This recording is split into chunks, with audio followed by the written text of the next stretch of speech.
Welcome to the Wellness League Pod. This is the Try Me series with Ella. And Amanda. And Emily. Throughout this series, we'll be covering everything in the sport of triathlon.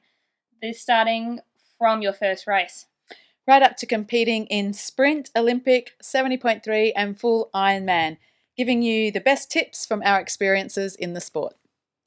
In episode 5, we are covering all things swimming, how to start your training, building up distance and time, and the important coffee at the end, of course. So, Ella, how did you start swimming? I have always just been a water baby. And so I think, honestly, just getting in a pool, preferably like a 25 or a 50, and just go. And just, honestly, just build up, even if you do 500 metres one day and then build up to a kilometre and just keeping it consistently, I think is the best way to do it. Also, get in a group and at least do one session a week in a swim group, just to kind of like simulate what you do in a race, because there's no other way to be able to train for people elbowing and kicking you. Yeah, I find a group's a game changer too, because if I go out and do intervals by myself, I'm just like dreading it. But in a group, you're like, well, I've got to keep up with this person, I've got to send it. You do push yourself a lot more in a group than you do on your own. Yeah, 100%. I agree. But I think it's also important to have your own session to do your strength intervals and use your paddles and flippers to get stronger as well, because there's nothing worse than being the person behind in the swim group like I am. No, everyone starts there. I remember my first swim session, I was so far behind. Yeah. I was almost like sick on the side of the pool and I didn't go back for like 3 months because I was traumatized, you know, but never like what happened. You know what I find,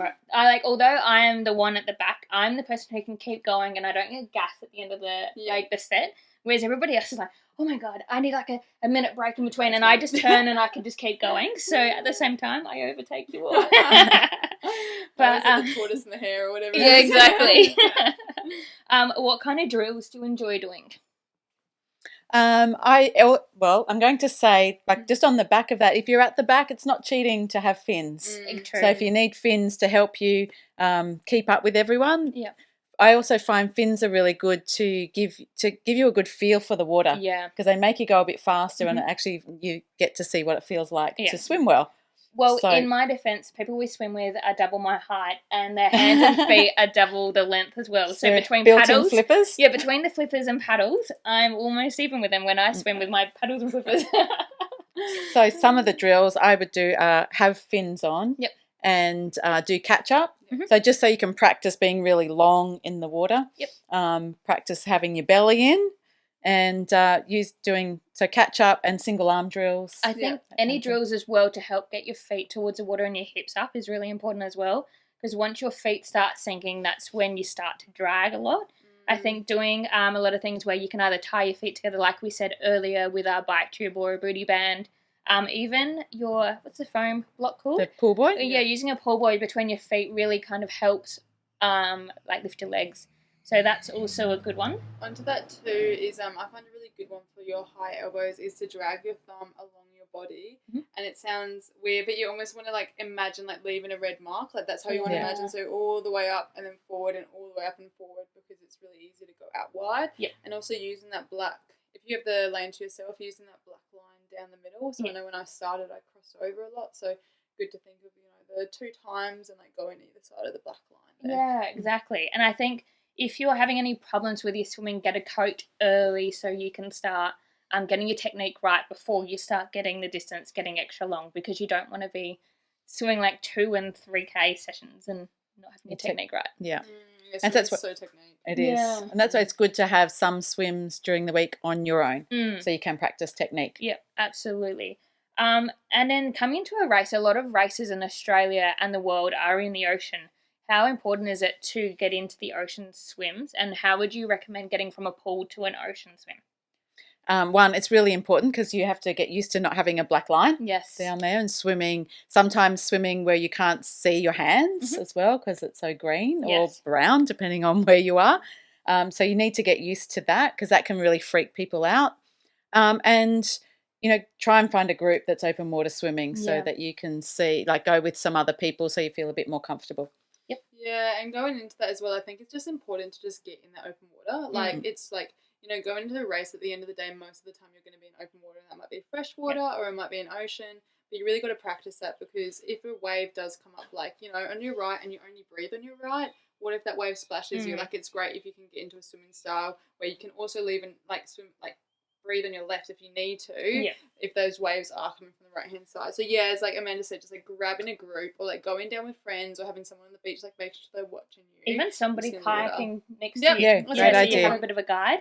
Yeah, and enjoy it. Like, you get to learn to the right, and the beach are there, and you look out, and there's a horizon. Like, it's beautiful. And what about... It's free? Yeah, it's true.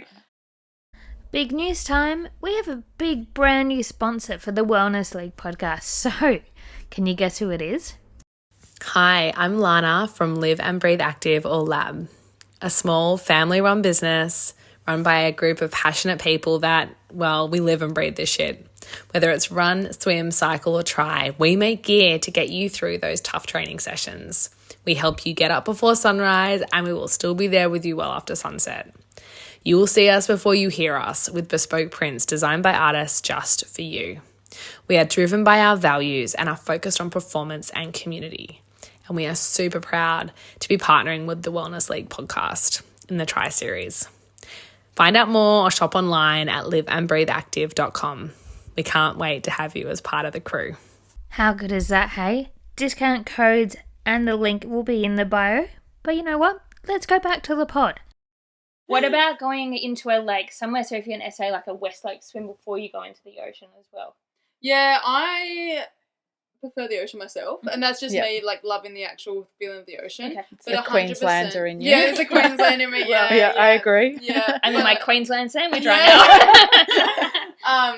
But I also really think if you have a lake close by, and you are able to also do a bit more of I find just personally a bit more of a structured workout in the lake as well, because it's like choppy or wavy, for example, on that day. Then you can do a bit more structure as well. Talking about that, how when you get to a race can you stop the panic attack? Because there's been a few races I've been in, either in the ocean or a lake, and it's either been so clear you see the bottom and you kind of react to, oh my God, what if I just sink all the way down? Or if you're in the ocean, and you're like, oh my God, what if a shark comes and gets me? Or you do what I did in my last ocean swim and send baby shark in my head, thinking that there was a shark coming along the whole race. But yeah, how do you get over that fear? So one thing that my coach told me that was like an absolute game changer, I used to just go and be like, I don't want to warm up, like I was already freaking out about the race, I just go to the race. But then as soon as I started actually warming up, so getting in the water beforehand, doing even just 10 strokes, like getting your heart rate elevated a little bit, I find then when you actually do start the race and it goes, your heart rate is already slightly elevated, so that means your body doesn't go into panic. And then also having in your mind as well, like what you want to achieve in that swim. So like, for example, for me, it's go out and do like 10 hard and then really get into that rhythm. And I just go buoy by buoy. Like, don't think about that finish line. Just like first buoy. Oh, sweet. Got to that first buoy. Where's the next buoy? Just really slow it down. Yeah. And if you need a breaststroke, if you need to like go on your back and do a few backstroke, like that is okay. And there's also lots of lifeguards around. Like every swimming event you go to, there's lifeguards everywhere. Yeah. So that's a good thing. And if you do have that panic attack, like go turn over on your back and take a few breaths, just relax. Yeah, exactly. And then till you've got your heart rate down a little bit, and then go again. And then also going from swimming just in your bathers to a wetsuit, how do you recommend the best way to do that? Well, you really need to practice, because a lot of people feel really restricted in a wetsuit. So it's just practice before you go out into a race. And I've actually done a wetsuit in a pool before. So if you can't get to an open water, anywhere open water, put your wetsuit on and go in a pool, just because you really need to feel what it's like to even move your arms, because it can restrict on your arms. It can be restrictive on your chest.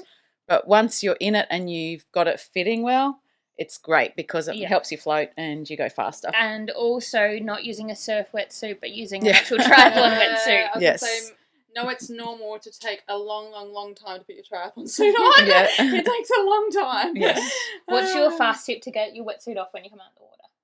I've had issues with this. Hence I asked you. So I cover my ankles and my wrists. I cover it in like either Vaseline or like I get the Ironman, I think Roca, I don't know, just some sort of cream. Yeah, and I cover it with it, like absolutely cover it. And then what I do as well is as soon as I get out the water, literally the minute, like I start running in sand, that's when I start unzipping here. And the moment I get in transition, like, because the longer you leave it, the more harder it's going to get because it dries up. So the more wet it is better. So I just try and rip it off and be fast. Rip it. You're like getting it on, you have to be so careful about ripping your wetsuit. But getting off, it's fine to just rip it down as fast as you can and stamp your feet. Yeah. Interesting. You've covered it. You've covered everything. Yeah, got it. Is there anything else that you could give a hot tip before swimming or people getting into the pool? The only thing I would say is, like, and you ask my coach now, like, I'm not a swimmer. I never, like, you know, I had to be in the pool, like, 5 times a week leading up to, like, my races, like, a lot of times. And that's okay. Like, swimming is really hard to get a hang of because it is a technique sport. So if you didn't do it when you're younger, that's so okay. It's really cool that you're getting into this sport. So just give it a crack, be consistent, and, like, swim with other people. Love that. And you were saying about getting into the pool with having no longer than a 2-day gap in between. So don't leave it any longer than 2 to 3 days between swims because you lose your feel of the water so quickly. Yeah, cool. Do you also prefer indoor or outdoor pools? In South Australia, indoor pools. In Queensland, outdoor pools. It depends where I am. I'm an outdoor pooler no matter the temp, no matter the time of the year.